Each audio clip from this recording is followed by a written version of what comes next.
What's up, my dudes? This video is meant to be some kind of blueprint for executes in standoff. An execute is a set tactic that you use to rush a bomb site on terrorist side.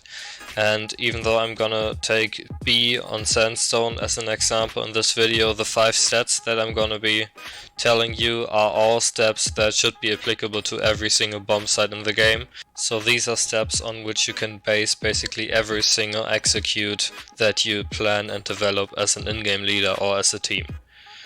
Hope this helps. Enjoy!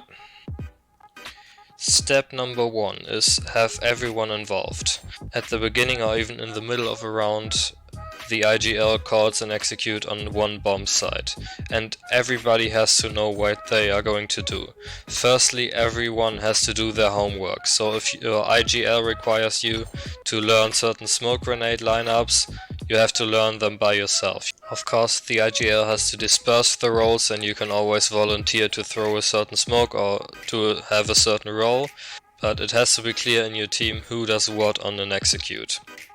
Ideally, everyone in the team knows every bit of utility, because mid-round, if someone of your teammates are already dead, you still have to be able to pull out an execute. If only one person knew a certain smoke lineup that you need and that person is dead, you can't make the execute work as well as you would have been able to with him. For a good execute you don't need 5 smokes, so you also don't need 5 players alive. There are some players who don't throw utility, and it's these players' role to protect the people throwing utility.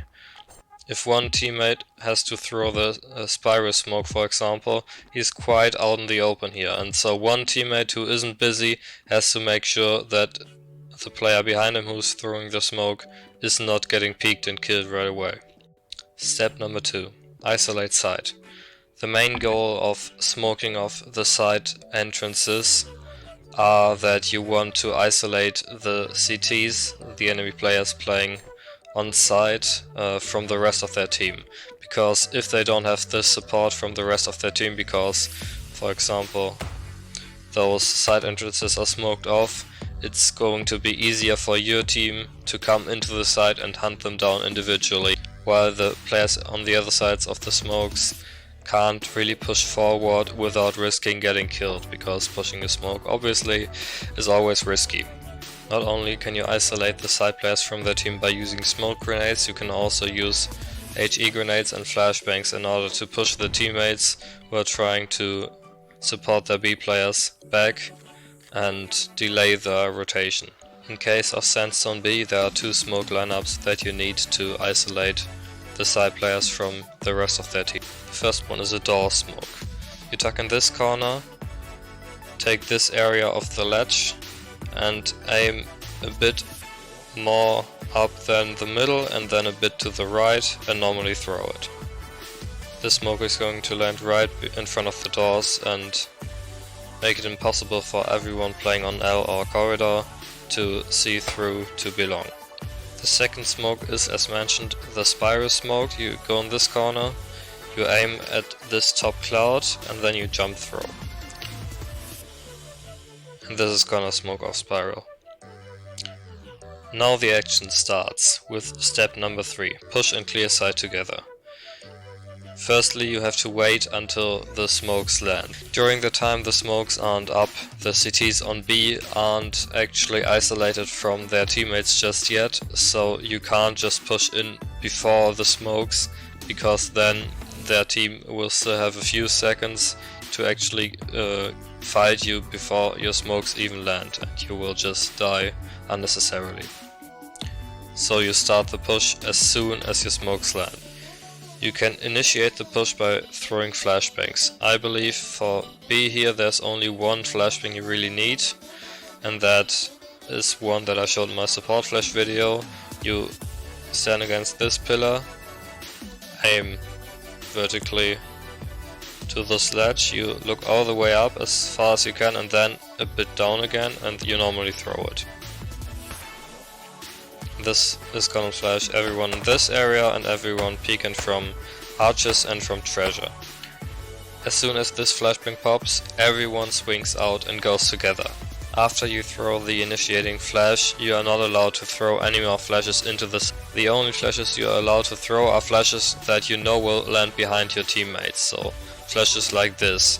When all of your teammates face this direction, then they won't be blinded by a flash popping somewhere up here, but everyone in front of them will be blinded. This is the concept of support flashes again. Go learn support flashes. You always have to stay close to each other in order to trade kill efficiently. If you manage to kill one player on B and lose one player, it's a win because then you have side control. Another thing you have to coordinate is nade stacks, and here on B, especially archers is extremely dangerous to play against. So instead of rushing in there and most likely dying, you can just nade stack it. And of course everyone has to know where to throw their nades.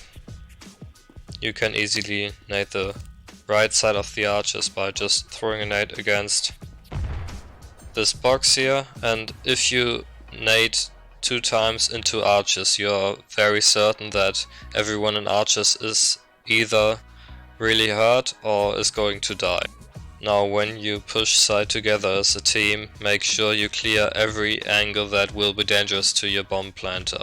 Don't just stay back here and let your bomb planter plant over here while you didn't even clear archers. You really have to take risks in order to clear every angle that might deny your team from having the bomb plant.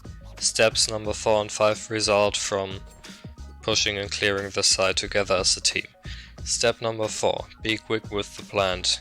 You have to imagine that as soon as you start and execute, as soon as you throw the first smokes and flashes, you have a timer that starts. That timer consists of 2 things. First of all, the smoke grenades you throw won't last forever. I believe a smoke grenade lasts about 19 seconds.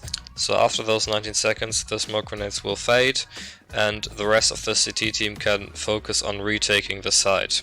The second aspect of the timer is that as soon as the B CTs experience the beginning of your execute, the rest of their team will come over and rotate over as soon as possible. So as soon as you start the execute, the longer you wait with clearing the site and planting the bomb, the harder it will get. Firstly because the smokes go away, and secondly because more and more CTs will arrive at the site.